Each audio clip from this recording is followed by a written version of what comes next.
Hi and welcome. મારું નામ dietitian પંક્તિ શાહ છે અને મારી ચેનલમાં તમારું સ્વાગત છે. આજે હું તમને ડાયટ, બેલેન્સ ડાયટ, ન્યુટ્રિશન, મેલન્યુટ્રિશન અને એન્ટી ન્યુટ્રિશન વિશે જણાવીશ. ચલો તો આપણે જાણીએ ડાયટ એટલે શું. ડાયટ એટલે આહાર. તમે આ પરથી શું સમજ્યા? હું તમને સમજાવું કે ડાયટ એટલે આપણે જે દરરોજ જે ખોરાક ખાઈએ છીએ તે, જેમ કે ખાખરા, ઢોકળા, દાળ ભાત, રોટલી શાક, ખીચડી કઢી વગેરે. હવે બેલેન્સ ડાયટ, સંતુલિત આહાર.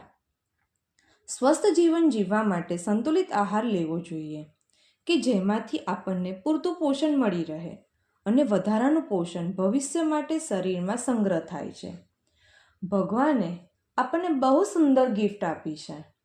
આપણને જે ખાઈએ છે તે આપણું શરીર તે પોષણનું દરરોજની લાઈફમાં દરરોજના કામ કરવામાં ઉપયોગ કરે છે અને પછી વધારાનું પોષણ આપણું શરીર સંગ્રહ કરે છે.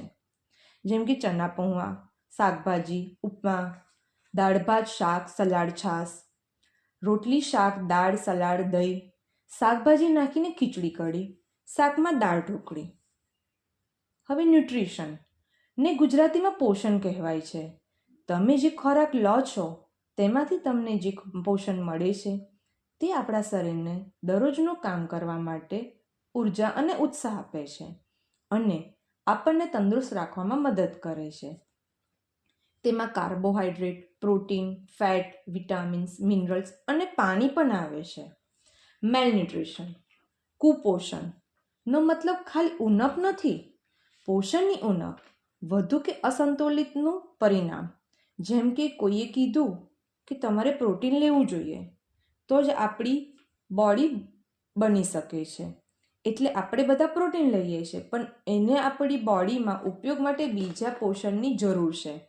જેમ કે ચરબી, કાર્બોહાઈડ્રેટ્સ, વિટામિન્સ, મિનરલ્સ એ કોઈ કહેતું નથી અને આપણે એકલું પ્રોટીન જ લઈએ છીએ અને બીજું પૂરતું ખાતા નથી. હવે તમને બીજું એક્ઝામ્પલ આપું. બધા શાકભાજીને ફ્રૂટ્સ પણ ખાય છે પણ કેવી રીતે ખાવું, ક્યારે ખાવું અને કેટલું ખાવું તો આપણા શરીરને પૂરતું પોષણ મળે તેનું જ્ઞાન આપણને ન મળે તો આ બધું ખાવા છતાં આપણે કુપોષણનો શિકાર થઈ શકીએ છીએ. હવે એન્ટી ન્યુટ્રિશન એટલે વિરોધી પોષક તત્વો. સહેલી ભાષામાં હું તમને સમજાવું. એવો ખોરાક કે વસ્તુ જેમાંથી મળતું પોષણ પૂરતું મળવામાં અવરોધ ઉત્પન્ન કરે છે. દાખલા તરીકે આલ્કોહોલ, સિગારેટ, તમાકુ, સિન્થેટિક હોર્મોનની દવા, એન્ટીબાયોટિક દવા, વારંવાર વપરાયેલા તેલમાં તળેલી વાનગી, બર્ન બાર્બેક્યુ ફૂડ. આ બધું આપણને ખોરાકમાંથી મળતું પૂરતું પોષણ મળવામાં અટકણ ઉત્પન્ન કરે છે, જેથી આપને ખાવાનું ખાવા છતાં આપને પૂરતું પોષણ મળતું નથી. હું તમને આગળના વિડીયોમાં બેલેન્સ ડાયટની એક રેસીપી બતાવીશ. આ પરથી મને તમને લાગે છે કે તમને નવી નવી માહિતી માટે મારી ચેનલને જુઓ, લાઈક્સ કરો અને સબસ્ક્રાઈબ કરો. Thank you so much.